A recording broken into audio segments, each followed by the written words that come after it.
सियावर रामचंद्र की जय। राम कथा के रस के तुम भक्त रासुमति धीर। आई सुवासन करिय प्रभु तेज पुंज कपिवीर। लखन सिया रामचंद्र की जय। कल का प्रसंग था कि भगवान राम लक्ष्मण और सीता के पास जो गांव की स्त्रियां, वन की स्त्रियां थीं, उनमें वो स्त्रियां माता सीता जी से भगवान राम और लक्ष्मण जी के बारे में पूछती हैं। एक स्त्री कहती है कि जो करोड़ों कामदेवों को भी लजाने वाले हैं, यह आपके कौन है। जब सीता जी ने उसकी वाणी सुनी तो वो बड़ी संकुचित हुई और मन में मुस्काने लगी। अब सीता जी उन स्त्रियों की तरफ देखती हैं, फिर पृथ्वी की तरफ देखती हैं। दोनों ओर से उन्हें संकोच लगता है। एक तो जो वो स्त्रियां थीं वो सीता जी से उम्र में बड़ी थीं, और इधर पृथ्वी की तरफ देखती हैं कि ये हमारी माँ है। इसलिए दोनों तरफ से उन्हें अपने पति का परिचय देने में संकोच लग रहा था। अब प्रेम के साथ, संकोच के साथ सीता जी उन स्त्रियों से कहती हैं। उन्होंने पूछा भगवान राम का परिचय, लेकिन सीता जी पहले लक्ष्मण जी का परिचय देती हैं। कहती हैं जो स्वाभाविक रूप से सरल हैं और जिनका शरीर गोरा है, जो गोर वर्ण के हैं, उनका नाम लखन है और मेरे छोटे देवर हैं। फिर जब भगवान राम का परिचय देने लगी तो सीता जी ने अपने मुख पर आंचल ढक लिया, यानी घूंघट कर लिया। फिर भगवान राम की तरफ देखा और भौहें टेढ़ी करके इशारे से उनको बताया, अपने पति का परिचय दिया। इशारे में वो स्त्रियां समझ गईं कि यह इनके पति हैं। बड़ी प्रसन्न हुई और बार बार सीता जी के पैर पड़ रही हैं और बहुत प्रकार से उन्हें आशीर्वाद दे रही। कहती हैं कि तुम हमेशा सुहागन रहो। जब तक शेषनाग जी इस पृथ्वी पर अपने सिर पर धारण किए रहें पृथ्वी को, तब तक तुम सुहागन बनी रहो। पार्वती के समान अपने पति को प्यारी हो, लेकिन हमारे ऊपर कृपा करना ना छोड़ना। और हम बार बार हाथ जोड़ करके आपसे विनय करते हैं कि आप इसी रास्ते से वापस लौटें। और हे स्वामिनी, हमें अपनी दासी जान करके आप दर्शन देते रहिएगा। इस प्रकार माता सीता जी ने अनेक प्रकार से उन स्त्रियों को संतुष्ट किया, कोमल वाणी कह कह करके। उसी समय लक्ष्मण जी ने भगवान श्री रामचंद्र जी का रुख देखा कि ये अब चलना चाहते हैं, तो उन्होंने वहां जो उपस्थित लोग थे गांवों के, उनसे सुगम और सरल रास्ता पूछा। तो जब लक्ष्मण जी ने उनसे रास्ता पूछा तब सभी स्त्री पुरुष बड़े दुखी हुए कि अब ये यहां से जाना चाहते। उनके शरीर पुलकित हो गए, नेत्रों से आंसू झड़ने लगे। उनके मन में जो प्रसन्नता थी इनके दर्शन करके, वह सब जाती रही। उनके मुख मलिन हो गए और कहने लगे कि विधाता ने जो संपत्ति दी हुई थी वह छीन रहे हों, ऐसा लग रहा है। फिर कर्म की गति को समझकर उन्होंने धैर्य को धारण किया और विचार करके सुगम और सरल मार्ग बतलाया। अब इसके आगे की कथा। लखन जानकी सहित तब गवन कीन रघुनाथ। फेरे सब प्रिय वचन कही लिए लाई मन साथ लखन सिया रामचंद्र की जय। तब भगवान श्री रामचंद्र जी ने लक्ष्मण जी और जानकी जी के साथ वहां से प्रस्थान किया और सब लोगों को कोमल वचन कह करके वापस किया। उन्हें तो वापस कर दिया, उनका शरीर वापस हो गया, लेकिन उनका मन भगवान राम के साथ चलने लगा। फिर तो नारी नर अति पछताही, दयहि दोषु देहि मन माही। सहित विषाद परस्पर कहाही, विधि कर तब उलटे सब आहाही। अब जो स्त्री और पुरुष वापस आ रहे हैं वो बहुत पछतावा कर रहे और विधाता को दोष दे रहे। आपस में दुख के सहित सब एक दूसरे से बात करते हैं कि विधाता की जो करनी है या विधाता के जो काम है वो सभी उल्टे होते। निपटो निरंकुश निठुर निशंकु, जेहि शशि कीन्हे सरोज सकलंकु। रूखे कलप तरु सागर खारा, तेहि पठे वन राजकुमारा। वो आपस में कहते हैं कि जो विधाता हैं, ब्रह्मा हैं, वो बिल्कुल निरंकुश हैं, निष्ठुर हैं, दया नहीं है उन जिनके अंदर, और निडर हैं, किसी का जिन्हें डर नहीं है।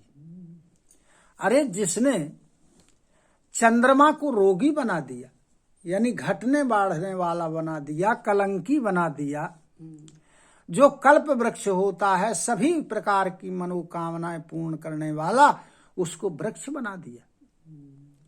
और जो समुद्र है जिसमें सभी नदी नालों का जल एकत्रित होता है, उस समुद्र को खारा कर दिया। उसी ब्रह्मा ने ऐसे सुंदर राजकुमार को वन को भेज दिया। जो पे नहीं दीन है वनवासु, कीन है वादी विधि भोग विलासु। ए बिचरहि मग बिनु पद त्राना, रचे वादी विधि वाहन नाना। अरे यदि इनको वनवास ही दिया जाना था तब ब्रह्मा ने जी भोग विलास तो व्यर्थ ही बनाए, इनका निर्माण करने की जरूरत ही नहीं थी।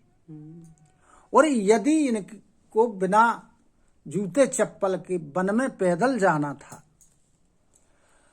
तो विधाता ने अनेक प्रकार के जो वाहन बनाए हैं, इनकी क्या आवश्यकता थी, क्यों बनाए, ये सब व्यर्थ हैं। ए मही परहि दास कुश पाता, सुभग सेज कत सृजत विधाता। तरुवर वासु इनहि विधि दीन्हा, धवलो धामो रचि रचि श्रम कीन्हा। यदि इन्हें कुश और पत्तों की साथरी पर पृथ्वी पर सोना था, तो जो विधाता ने अनेक प्रकार के सेज पलंग रचे हुए हैं, इनकी क्या आवश्यकता थी, क्यों बनाए इनको। विधाता ने जब इनको बड़े बड़े वृक्षों के नीचे का निवास दिया, तो जो उज्जवल महल बनाए, इनको बना बना कर तो केवल ब्रह्मा जी ने परिश्रम ही किया है। जो ये मुनि पट धर जटिल सुंदर सुठी सुकुमार विविध भांति भूषण वसन वादि किए कर तार लखन सिया रामचंद्र की जय। यदि यह सुंदर और अत्यंत जो सुकुमार बालक हैं, मुनियों कैसे बलकल वस्त्र इनको पहनना लिखा था ब्रह्मा ने, तो फिर अनेक प्रकार के वस्त्र क्यों बनाए? इनकी क्या आवश्यकता थी? क्या आभूषणों की आवश्यकता थी? क्या वस्त्रों की आवश्यकता थी? जो ये कंद मूल फल खाही वादी सुधादी असन जगो माही। एक कहिए सहज सुहाए आपू प्रगटो भय विधि न बनाए। यदि इनके लिए कंदमूल फल खाना थे तो इस संसार में अमृत के समान जो भोजन के पदार्थ बनाए हैं, इनकी क्या जरूरत थी? कोई कोई कहता है कि ये स्वभाव से ही बड़े सुंदर है, ये अपने आप प्रकट हुए हैं, इनको विधाता ने नहीं बनाया है। जहां लगी वेद कही विधि करोनी श्रवण नयनो मन गोचर वरोनी। देखहु खोजी भुवन 10 चारी कहाँ अस पुरुष कहाँ असी नारी। कहते हैं कि जहां तक हमारे कान नेत्र और मन के द्वारा अनुभव में हमने देखा है या सुना है, तो विधाता की जहां तक करनी है, जहां तक वेदों ने वर्णन किया है, वहां तक 14 लोकों में ढूंढ करके देखो तो ऐसे पुरुष और ऐसी स्त्री कहीं विधाता की रचना में है ही नहीं है। ये नहीं देख विधि मनु अनुरागा पट तर जोग बनावे लागा।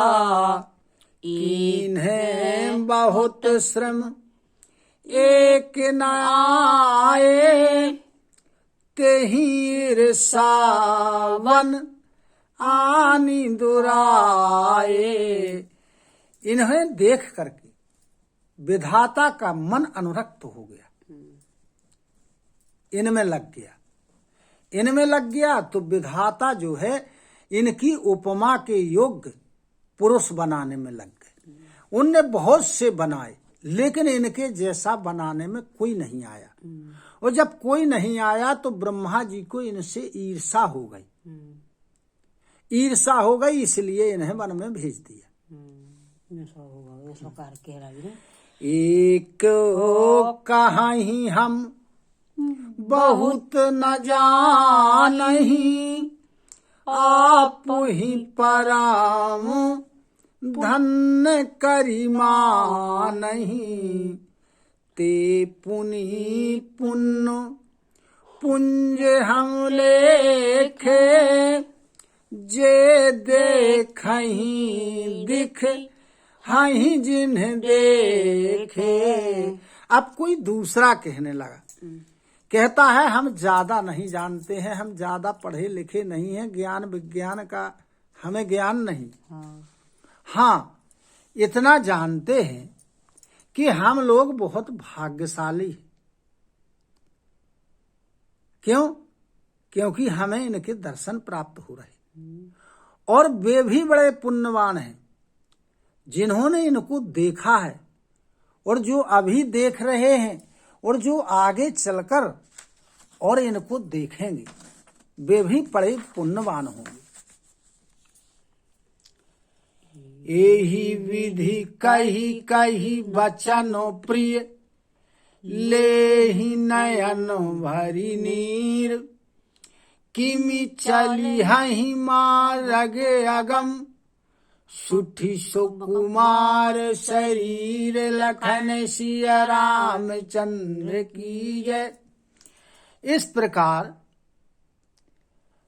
जो वे स्त्री पुरुष हैं लौट रहे हैं बड़े कोमल वचन कह कह करके, और सब प्रेम के कारण सबके नेत्रों में प्रेम के आंसुओं का जल भर रहा है, और आपस में कहते हैं कि जो ये राजकुमार हैं वे बड़े सुकुमार शरीर वाले हैं, और जो वन का रास्ता है बड़ा कठिन है, दुर्गम है, जटिल है। अब ये इस मार्ग में चलेंगे कैसे? सियावर रामचंद्र की जय। कथा विसर्जन होते है सुनहु मीर हनुमान। जो जन जहाँ से आए हो सो तहाँ करऊ पयान।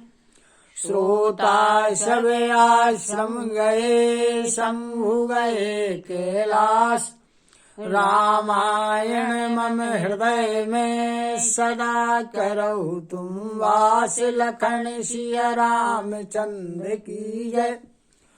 उमापति महादेव की जय। पवन सुत हनुमान की जय। गुरु गोविंद की जय हो। जय जय सीताराम, जय जय राधे श्याम। नमः पार्वती पते हर हर हर महादेव। हरि शरणं हरि शरणं हरि शरणं हरि शरणं हरि शरणं हरि शरणं हरि शरणं हरि।